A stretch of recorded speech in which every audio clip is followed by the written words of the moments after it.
চাহি জীবনযাপন সে করতে পারে নাই, যার কারণে দুনিয়াটা তার জন্য জেলখানা ছিল।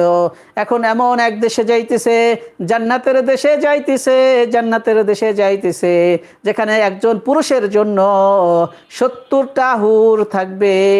দুনিয়াতে একটা স্ত্রী ছিল আর 2টা স্ত্রী ছিল, তাও এরা ঝগড়া করতো, চিল্লাচিল্লি করতো। আর ওই জান্নাতি হুররা একটা চিল্লান দিবে না, ঝগড়া করবে না, বকা দিবে না, গালিগালাজ করবে না, পচা কথা বলবে না, এত সুন্দর স্ত্রী থাকবে।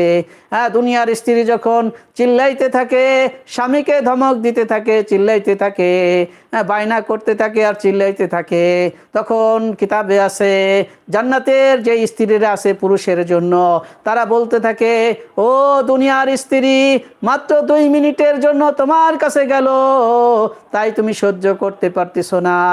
ও তো আমাদের কাছে আসবে, ও আমাদের কাছে অনন্তকালের অসীমকালের জন্য আসবে, আমরা ওর সাথে কোনো খারাপ আচরণ করব না, ওকে আমরা অনেক আনন্দ ফুর্তি দিব, অনেক মজা দিব, পচা কথা বলবো